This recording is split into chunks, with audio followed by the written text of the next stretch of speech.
I'd like to kindly introduce our next presenters, Ms. Nicolette Graham. So our type of presentation would be on OPAT in pediatric settings. She will highlight for us the unique requirements in pediatric setting. Ms. Graham is the clinical pharmacist lead for AMS at the Queensland Children's Hospital. She has a particular interest in pediatrics, particularly in the management of sepsis and HIV in children. So, Ms. Graham. Thank you so much to Jason, Picardi, Limonita and the team for inviting me to speak today.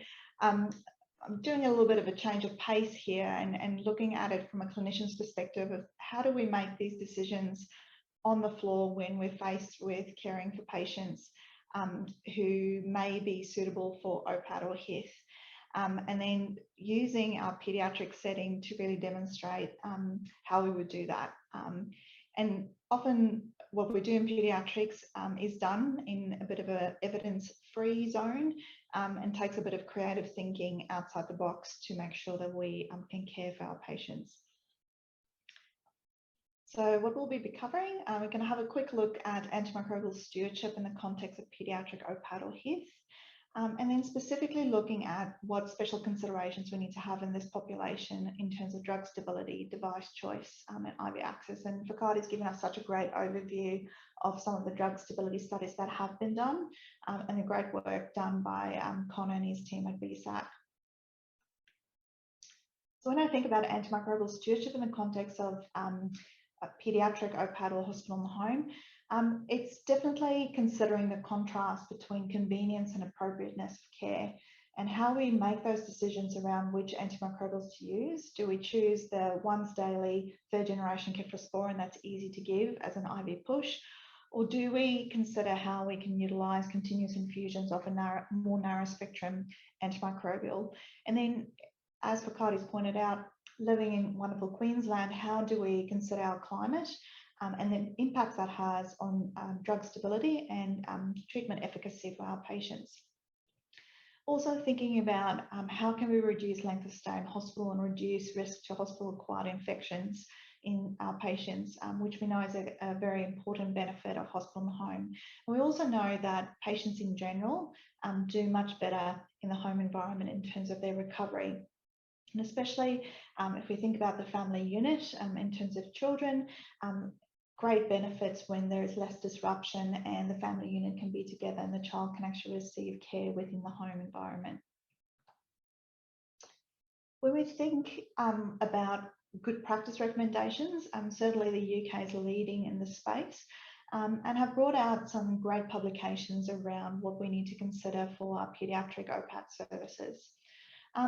Important that our OPAT services involve a multidisciplinary team. Clinicians, be that infectious diseases and hospital and home clinicians, our treating team, general paediatricians in most cases, our nursing staff, very important seminal role that they play in the care of patients, both in the hospital as well as in the home environment, and our pharmacy team in terms of their medicines and drug knowledge, drug stability and device knowledge, and coming together as a group and really nutting out how we can care best for these patients. On the right on table 5, it's just really interesting to see how wide the variety of indications are that we can utilise OPAT for in children. And certainly I know that since the inception of our hospitals, hospital and the home service, we have explored new indications that we can utilise home therapy for to support our patients in the home environment. To help demonstrate my approach or my team's approach, I'd like to introduce you to young Callum, who's an 8-year-old boy, 30 kilos. He presents to emergency department with his parents with a history of fevers and left knee pain. His left knee is quite swollen and tender to touch, and mum and dad mentions that he hasn't been weight bearing for the last day or so at home, and he's normally quite active. There's no history of trauma, no visible skin lacerations or lesions, and he's got a history of a recent viral upper respiratory tract infection over the last few days. Nil regular medicines, nil known allergies, otherwise quite healthy, except for this acute presentation to hospital. He has a peripheral cannula placed, essential blood tests, including a blood culture, biochemistry, full blood count, and CRP collected. And given his history of viral OT symptoms, especially in the context of current COVID, nasopharyngeal aspirate is sent for testing. He's reviewed by our orthopedic service in the emergency department, and they've ordered some imaging. In particular, they were quite concerned when they examined him that in fact his pain was referring not localizing to the knee as such, but actually referring up to his hip. And upon imaging findings and review, they find that there's an intramuscular abscess with some myositis centered to the adductor compartment of the left hip. They're concerned that there looks like there is evidence on imaging of associated osteomyelitis, and he's admitted to hospital to commence IV antibiotic therapy. Our recent results from the tests come back, and lo and behold, we've got a Staph aureus bacteremia. Now, for those of us in Queensland, we're very familiar with this view, and for our audience who are not, this is our OzLab view, and what you can see is that we've got a gram-positive Staphylococcus, so Staph aureus, methicillin susceptible, so sensitive to fluclox and cefazolin, reported on the screen. Fairly stable blood tests otherwise, with mild transaminitis. His SARS-CoV-2 nasopharyngeal aspirate comes back not detected. He's positive for rhinovirus, which has been circulating. His baseline CRP comes back elevated at 198.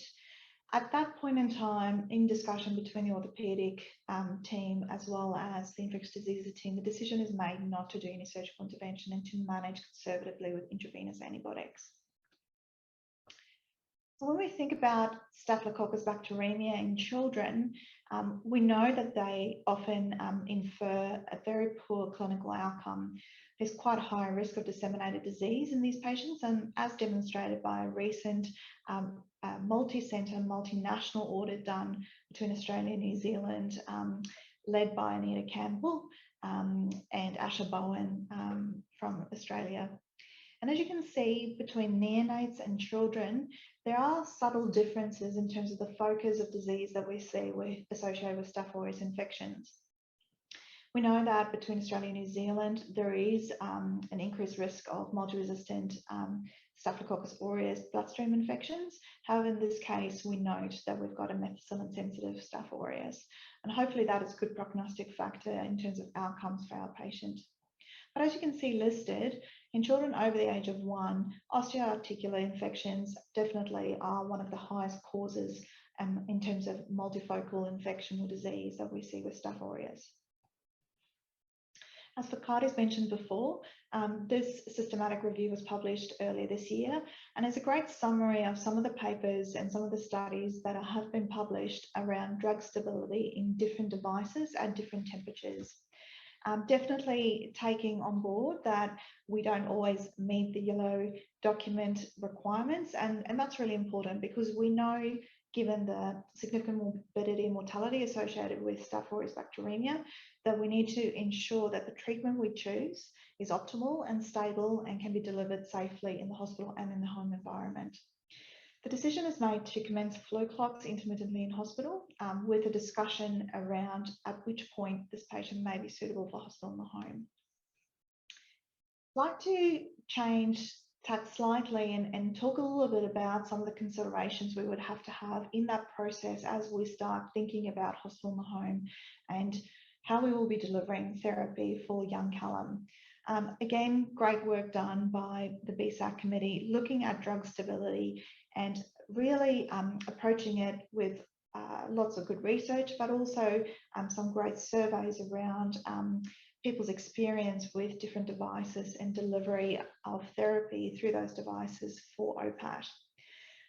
This survey, published I think in 2018, very interestingly looked at different types of infusers, so different brands of infusers, in this case Baxter and AccuFuser devices, with different antimicrobials at different concentrations. And the group participants were asked in terms of drug stability, what have they observed? Have they observed failure of devices or failure to deliver the full drug dose or drug therapy within a 24-hour period through a particular device, referencing those different concentrations. And it's really interesting to see that there has been quite a variability in terms of what respondents have perceived in terms of drug delivery and drug device failure, but also that as the concentration of the drug increases, it seems that the failure rate may increase, or the delivery of the drug dose to be incomplete at the end of a 24-hour period. At our own facility, when we introduced hospital and home services to our cystic fibrosis cohort, we explored this with the introduction of the devices that is utilised by Baxter, elastomeric devices. Very convenient for patients, helps significantly with mobility, and in fact, a lot of input from families to advocate for the use of these devices, not only in the hospital environment, hospital and home environment, but also in the inpatient environment. And so we utilise that opportunity for observation purposes to see what the devices would do in our paediatric cohort in the inpatient environment by looking at weighing the infusers at the start of connection and disconnection and working out how much the drug's delivered, and collecting some data around our patients, in particular drug dose concentration, but also the IV access that the patient had, and if there was any specific factors that we need to consider that may influence drug delivery. And this is what we found. So for our cystic fibrosis cohort, mainly we were looking at piperacillin tazobactam and using high concentrations, often concentrations exceeding 50 milligram per mil. And it was very clear that in a range of patients, we were seeing poor drug delivery through this device with high concentrations of pip/taz at doses that would be recommended for this patient cohort. But it was very variable based on the type of IV access. One of the things that we looked at was what type of IV access patients had received as part of their admission, and was there any specific factors looking between those access devices that may explain why we've been seeing such variability. And as you can see across the screen, significant variability. However, it looks like there's an early signal that potentially one of the peripherally inserted central catheters called bioflow PICC lines may be contributing to this change in drug delivery that we were seeing. At the same time, within our facility, our vascular access service, who runs fantastic randomized controlled trials and provides excellent care to our patients, we're running a randomized controlled trial, trialing the new bioflow PICC devices. And as you can see on the Kaplan-Meier curves, definite benefits in using these devices, reducing risk of thrombosis and occlusion, and even infection rates in our patients. So significant benefit in using these devices. However, we were quite concerned that we were seeing poor drug delivery through these devices. And it appeared that potentially there could have been a pressure differential difference between the PICC line itself as well as the connection with the elastomeric device that potentially could be contributing to this. However, that requires further exploration in the research study. We know that for hospital and the home, IV access is really important. And when we think about children, they're very active, they like running around, and as soon as they're feeling better, they want to be able to get around. So being mobile and not being attached to any IV poles and being able to get on with life and do sport and play with their siblings and their friends is really important. And so we have to be really careful with what type of devices, IV access devices we choose.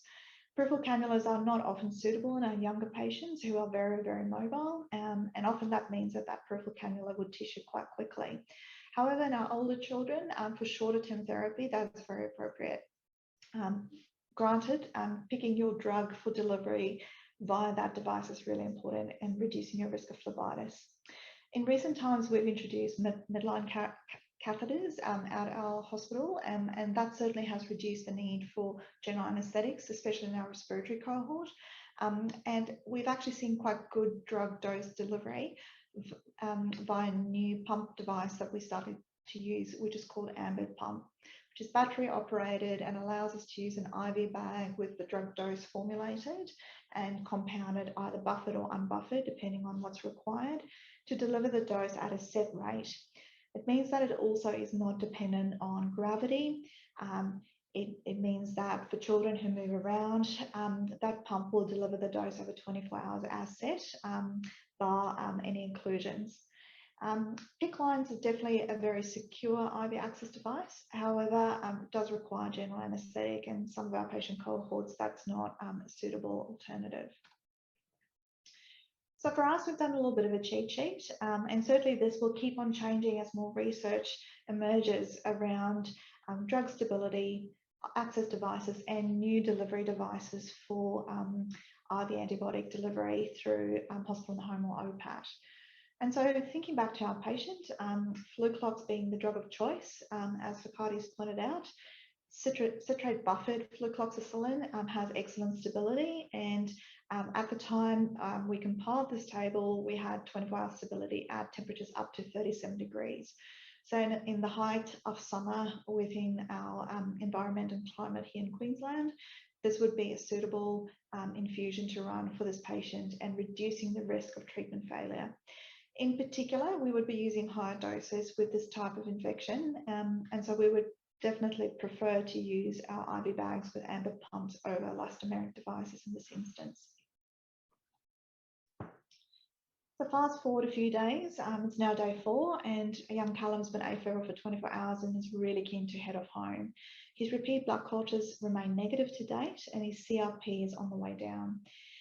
In consultation discussion with the infectious diseases team, the decision is made to actually insert a PICC line, which he had received under general anaesthetic. And his IV flucloxacillin is swapped over to a continuous infusion as a citrate buffered infusion delivered via an Ambed pump. We do some additional monitoring for our patients on hospital and the home, especially on high-dose beta-lactam therapy, and we would check their liver function tests, full blood count and CRP on a weekly basis.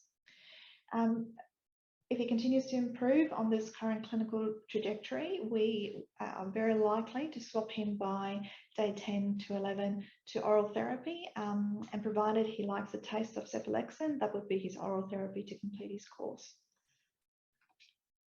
So in conclusion, Pediatric OPAT is absolutely a team sport. We have to think outside the box when things don't quite go to plan. We have to consider our climate and the environment that our patients live in and play in terms of children. And it's really important for us to continue to look at new literature around medication properties of concentration, viscosity, and stability. And as Fakadi's pointed out, taking that next step and thinking about how we can incorporate pharmacokinetic and dynamic principles, therapeutic drug monitoring to improve treatment success in those drugs with slightly questionable stability. Really, really important to think about what IV access device you use in your patients, and especially in children, making sure it's really secure and making sure that it won't affect the device that's delivering the drug. And if all else fails, phone a friend.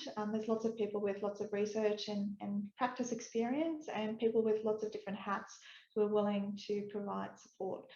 And very importantly, parents and carers are great advocates for their children, and they're very much part of the treating team. So thank you so much, and I believe we've got questions at the end of the presentations. Thank you, Nicolette, for a very interesting presentation indeed.